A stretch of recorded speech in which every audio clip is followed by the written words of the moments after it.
Hi అండి. Welcome back to were miracles. నేను మీ శ్రావణి. మాకిక్కడ వర్షం బాగా పడుతుంది. ఈ చల్లని వాతావరణానికి మనకు కర్రీస్‌తో అయితే మూదొదిగదు. అందుకే కొంచెం ఘాటుగా, కారంగా వంకాయ చట్నీ అయితే చేసేసుకుందాం. మరి ఇంకెందుకు ఆలస్యం, ఆ ప్రాసెస్ ఏంటో చూసేద్దాము.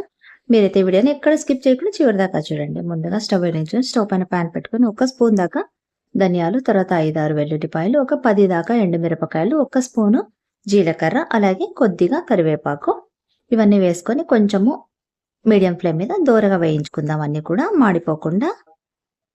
సో, ఇవన్నీ వేగిన తర్వాత మనం వీటిని తీసి పక్కన పెట్టేసుకుందాము. తర్వాత గ్రిల్ ప్యాన్ ఉంటుంది కదా! మనకు పుల్కాలు చేసుకునేది, అది పెట్టేసుకుందాం స్టవ్ పైన. ఇప్పుడు దాంతో పాటు మనము చట్నీకి ఏదైతే తీసుకున్నామో వంకాయ, ఆ వంకాయకైతే కాస్త ఆయిల్ అయితే అప్లై చేసేసుకొని మనము ఈ గ్రిల్ ప్యాన్ మీద అయితే పెట్టేసుకొని కొంచెం బాగా కాల్చుకుందాం అనమాట వంకాయని. కావాలంటే మీరు పెనం పైన కూడా కాల్చుకోవచ్చు, లేదంటే ముక్కలుగా అయినా కూడా చేసుకోవచ్చు. కానీ ఇలా కాల్చుకొని చేస్తేనే టేస్ట్ అనేది బాగుంటుందన్నమాట చట్నీ. ఇలా వంకాయ పూర్తిగా కాలిన తర్వాత దీంతో పాటు ఇంకొక మీడియం సైజు టొమాటో ఒకటి అండ్ దాంతో పాటు మీడియం సైజు ఉల్లిపాయ ఒకటి కూడా కాల్చేసుకోవాలన్నమాట. మరి మాడిపోకుండా పైన కొంచెము ఉన్న పీల్ పోయేలాగా కాల్చి పెట్టేసుకోవాలన్నమాట. సో, ఇప్పుడు ఇవి చల్లారిపోయిన తర్వాత మనము టొమాటోకి అలాగే ఉల్లిపాయకి కూడా పైన పీల్ అయితే ఈ మాడిపోయి ఉంటుంది కదా పైన, ఆ పీల్ అయితే మొత్తం తీసేసేయాలన్నమాట రెండింటికి. అవి రెండు పక్కన పెట్టేసుకున్న తర్వాత మనం కాల్చి పెట్టుకున్న వంకాయను కూడా మొత్తంగా పీల్ అయితే అంతా తీసేసుకోవాలి. పీల్ తీసుకున్నాక మరి ఇంకా ఎక్కువగా నల్లగా ఉన్నట్టయితే ఒకసారి వాటర్ అయితే దాని మీద పోసుకున్నట్టయితే ఎక్కడైనా నల్లగా ఉన్నది కూడా మనకు ఉండదన్నమాట, పోతుంది వాటర్లో అయితే. పూర్తిగా కడగక్కర్లేదు, కొద్దిగా వాటర్ వేస్తే చాలు వంకాయ మీద అలాగే. సో, ఇలా అంతా పీల్ తీసేసుకున్న తర్వాత తొడిమనైతే కట్ చేసుకొని పడేద్దాము. తర్వాత ఈ వంకాయని ఇలా పొడవుగా ఒక 2, 3 ముక్కలుగా చేసేసుకుందాము. నేను వీడియోలో చూపిస్తున్నట్టు పొడవుగా కట్ చేసేసుకుంటే ఇలా తొందరగా మ్యాష్ చేసేసుకోవచ్చు అనమాట. తర్వాత అడ్డంగా కూడా ఇలా మొత్తం కట్ చేసుకున్న తర్వాత మ్యాషర్ ఉంటే మ్యాషర్తో, లేదంటే పప్పు గుత్తుంటే పప్పు గుత్తితో మీరు దీన్ని బాగా మెత్తగా అయితే అంతా కూడా మ్యాష్ చేసేసుకోవాలన్నమాట. చూసారు కదా, చాలా మెత్తగా అయిపోయింది కదా, బాగా వంకాయ అయితే బాగా కాలిందనమాట. అందుకోసమే ఇంత తొందరగా మనకు మ్యాష్ అయితే అయిపోయింది. ఇలా అంతా కూడా మ్యాష్ చేసిన తర్వాత మనము దీన్ని అయితే పక్కన పెట్టేసుకుందాం. తర్వాత ఇప్పుడు ఇంకొక ప్లేట్ తీసుకొని అందులోకి మనం ఇప్పుడు ఈ పీల్ తీసేసుకున్నాం కదా టొమాటో, తర్వాత ఆనియన్, ఉల్లిగడ్డ, వాటిని చిన్న చిన్న ముక్కలుగా అయితే మనము కట్ చేసుకొని పెట్టేసుకుందాం. ఫస్ట్ టొమాటో కట్ చేసుకుంటున్నాను నేను. తర్వాత ఉల్లిగడ్డను కూడా అలాగే ముక్కలుగా కట్ చేసుకొని పెట్టుకుందాం. మరీ చిన్న ముక్కలుగా అయితే అక్కర్లేదండి, ఎందుకంటే మనం వీటిని తర్వాత మిక్సీ చేస్తాం కాబట్టి మరీ చిన్నగా అయితే అక్కర్లేదు. కొంచెం పెద్ద పెద్ద ముక్కలుగానే కట్ చేసేసుకుంటే సరిపోతుందన్నమాట.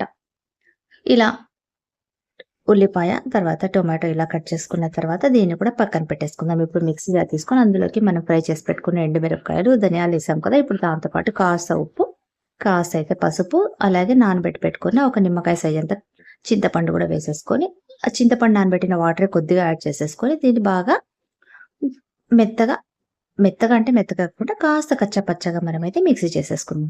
చేసిన తర్వాత ఇప్పుడు మళ్ళీ టొమాటోలు కూడా అందులోకి యాడ్ చేద్దాం. మళ్ళీ ఒకసారి అలా తిప్పుకున్న తర్వాత మళ్ళీ కట్ చేసి పెట్టుకున్న ఉల్లిపాయ ముక్కల్ని కూడా యాడ్ చేసేసుకొని మళ్ళీ ఒకసారి జస్ట్ అలా ఒక రౌండ్ వేసేసుకుందాం. చూసారు కదా, వీడియోలో చూపిస్తున్నట్టు ఆ మాత్రం ఉంటే సరిపోతుంది.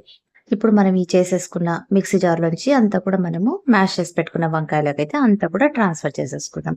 నేను వీడియోలో చూపిస్తున్నాను చూడండి, అలా మీకు కావాలనుకుంటే స్పూన్తో కలుపుకోవచ్చు, లేదంటే చేతితో కలిపేసుకుంటే సరిపోతుందన్నమాట.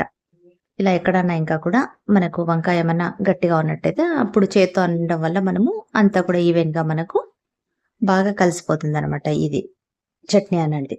సో, ఇలా కలిపేటప్పుడే మనకు ఏమైనా ఉప్పు తక్కువ ఉన్నట్టయితే యాడ్ చేసేసుకోవచ్చు. ఇలా అంతా కలుపుకున్న తర్వాత దీన్ని ఇంకొక బౌల్లోకి అయితే ట్రాన్స్ఫర్ చేసి పక్కన పెట్టేసుకుందాం. అంతా కూడా ట్రాన్స్ఫర్ చేసేసుకున్న తర్వాత మనం ఇప్పుడు స్టవ్ అయితే వెలిగించుకుందాం. స్టవ్ పైన పాన్ పెట్టేసుకొని ఒక 2, 3 స్పూన్ల దాకా ఆయిల్ అయితే వేసేసుకుందాం. ఆయిల్ బాగా వేడెక్కిన తర్వాత అందులోకి 1 స్పూన్ దాకా పోపు దినుసులు అయితే వేసుకొని బాగా చిటపట్లాడిన తర్వాత అందులోకి ఒక మీడియం సైజు ఉల్లిపాయని ముక్కలుగా కట్ చేసుకొని ఆ ఉల్లిపాయ ముక్కలు కూడా వేసుకుందాం. తర్వాత ఒక 2 ఎండుమిరపకాయల్ని, అలాగే కొద్దిగా కరివేపాకుని, తర్వాత పావు టీ స్పూన్ అంతా బెల్లం పొడి వేసుకున్నాను నేను. మీరు ఇంకా తక్కువ అయినా వేసుకోవచ్చు. అలాగే పావు టీ స్పూన్ కంటే ఇంకా తక్కువగా ఇంగువ కూడా యాడ్ చేసుకున్నాను అనమాట. ఈ ఇంగువ అనేది పూర్తిగా మీ ఆప్షను, ఇష్టమైతే వేసుకోవచ్చు, లేకపోతే లేదు. సో, ఇలా అంతా అయిపోయిన తర్వాత చివరగా కాస్త సన్నగా కట్ చేసుకున్న కొత్తిమీరను కూడా వేసుకొని మీడియం ఫ్లేమ్ మీద ఒక 2 నిమిషాల పాటు అలాగే మనం ఫ్రై చేసుకున్నట్టయితే ఉల్లిపాయ ముక్కలు బాగా క్రిస్పీగా అవుతాయన్నమాట, మెత్తగా అవ్వకుండా. ఇలా అంతా మొత్తం ఫ్రై చేసుకున్నాక దీన్ని తీసుకెళ్ళి చట్నీలో అయితే కలిపేసుకోవాలి మనం. చూసారు కదా ఎంత కలర్‌ఫుల్‌గా ఉందో.